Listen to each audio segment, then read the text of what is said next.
Alright, let's get to know what TPR is. Total Physical Response, or TPR for short, is a language teaching method that combines language learning with physical movement. So it was developed by an American psychologist named Dr. James Asher based on the experience of how humans learn their first language. So for an example, when you see a child learning their mother tongue, their parents, their caretakers, or even teachers are very physically involved in the process of imparting the knowledge to the child. So they demonstrate and instruct the child, and the child responds in kind. But nobody demands or requires the child to speak at all, but only for the child to understand and listen, which is to say, to comprehend. So as a result, the child requires learning the mother tongue rather than learning it the way that we do with additional languages. So therefore, the idea of total physical response is to create a neural link between speech and action. Let's explore some key concepts of TPR. First, listening and action. TPR is rooted in the idea that language learning is enhanced through physical movement. When students hear commands in the target language, they respond with actions, which helps them understand and remember the language better. For example, if a teacher says jump, students physically jump, linking the word with the action in a memorable way. Second, natural acquisition. This method reflects the natural ways children learn their first language by listening and observing before they start speaking. In TPR, students are not pressured to produce a language immediately. Instead, they absorb vocabulary and grammar through actions, making the learning process feel effortless. This approach fosters a low stress environment where students can focus on understanding rather than speaking. Third, engagement. TPR is highly interactive, keeping students engaged and active in the learning process. The combination of language and movement creates a lively atmosphere which helps students stay focused and interested. Active participation or a through movement enhance memory retention as students are more likely to remember words associated by physical actions. Now, let's look at how TPR works. Broken down into four steps. Step 1. Introduce commands. Start with simple commands that relate to physical actions, like jump, clap, or turn around. Use gestures or visual aids to clarify the commands and make them more understandable. For instance, while saying sit down, you can physically sit down to demonstrate the action. Step 2. Model actions. The teacher demonstrates each command, providing students with a clear visual of what they need to do.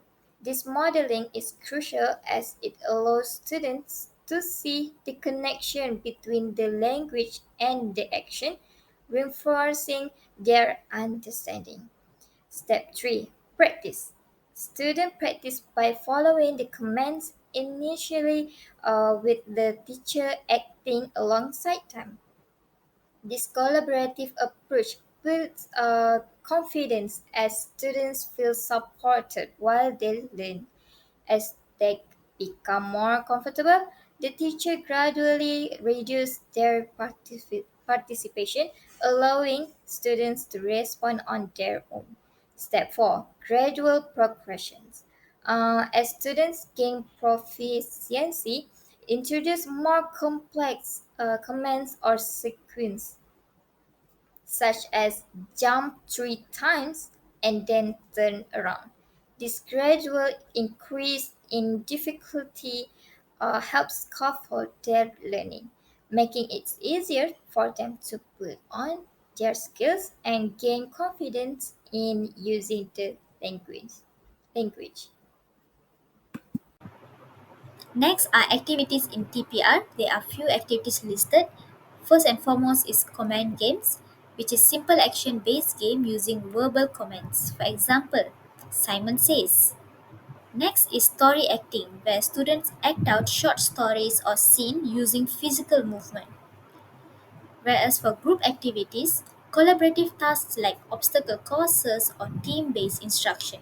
For an example, instructor give verbal command like crawl under the table, jump over the rope or spin and touch the wall. Then students follow a sequence of that command in groups, reinforcing verbs and preposition. Next is action songs. Action songs is a combined music with movement to reinforce vocabulary. For an example, head, shoulders, knees, and toes. Next is benefits of TPR. First and foremost, it reduces anxiety. It focuses on listening and action, not immediate speaking. Next is boost retention, where physical movement reinforces memory through muscle memory and kinesthetic learning. It also engaged learners where active participation increased attention and motivation. Mimic first language learning where natural method that mirrors how children acquire language. Last but not least, but it encourages comprehension first too. It builds a strong understanding before students are expected to speak. Let's discuss some of the challenges and consideration when implementing TPR in a TESOL context. First, we have initial resistance. Some students, particularly older learners or those unfamiliar with TPR, may feel self-conscious about participating in physical activities. This is a natural response as moving in a classroom setting can feel uncomfortable for some. To address this, we can focus on two strategies. First, we need to build trust within our classroom environment. Creating a supportive space where students feel safe to express themselves is crucial. Second, we should consider a gradual introduction to TPR activities, starting with low stakes. Simple actions can help students build their confidence before we progress to more dynamic tasks. Next, let's look at space requirement. TPR activities typically require ample room for movement, which can be challenging in smaller classrooms.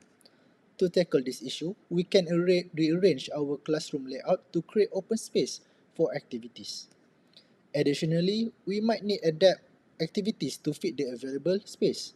For instance, if we have limited room, we can modify commands to include seated actions or smaller gestures. Another consideration is the limited vocabulary scope that TPR addresses effectively. While TPR is fantastic for teaching basic vocabulary and commands, it may struggle with more complex language structures.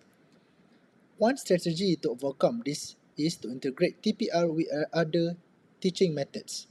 By combining TPR with approaches like communicative language teaching, we can cover a broader range of vocabulary and grammar.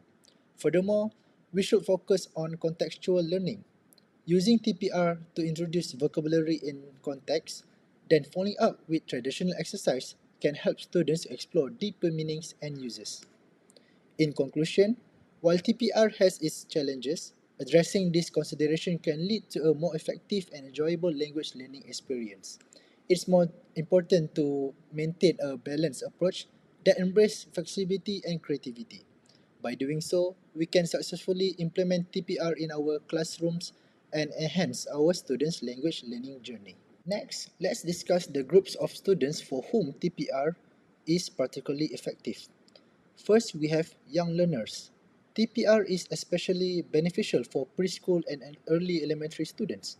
These learners thrive on kinesthetic learning, where physical movement helps them associate actions with language. This makes it easier for them to grasp new vocabulary and concepts. Next are beginner language learners. TPR is ideal for beginners of any age. It creates a non-threatening environment for language acquisition, allowing students to learn and absorb without the immediate pressure to speak. This reduces anxiety and fosters a more comfortable learning experience. It's suitable for anyone who wants to learn new language such as Malay, English, Arabic, and many more. And for those who want to learn sign language, also can use this method because surely sign language will be using TPR method. Finally, we have students with learning difficulties. TPR can be a powerful tool for those with learning disabilities or those who struggle with traditional methods. By engaging them through movement and action, TPR reinforces learning through physical experience, making language acquisition more accessible. In conclusion, TPR is versatile and can be adapted for various educational contexts. Its benefits extend to a wide range of learners, making it a valuable approach in language teaching. Next, we go to the research that support the effectiveness of TPR method. First, we have Saik 2022, where his team done the research that involved 37 11th grade students and utilized classroom action research to assess the impact of TPR on vocabulary learning. The findings indicated that students engage in various activities that expand their word knowledge and comprehension, ultimately leading to improved vocabulary mastery.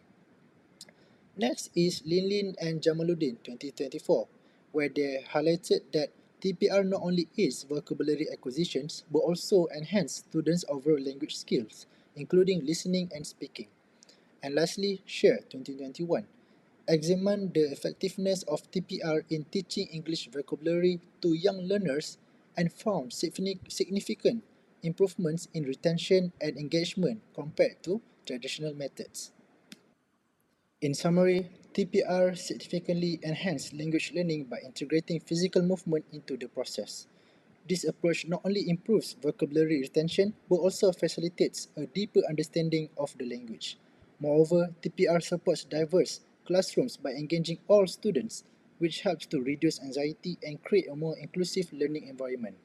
Additionally, TPR allows for flexible learning planning, make it easier for teachers to adapt to various learning styles and needs.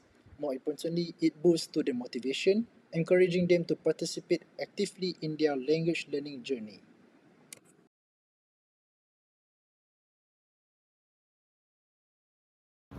Okay, so I want you guys to stand up because it's easier for you to do the action. Okay? Alright. So, the title of the story is The Quest for the Lost Treasure.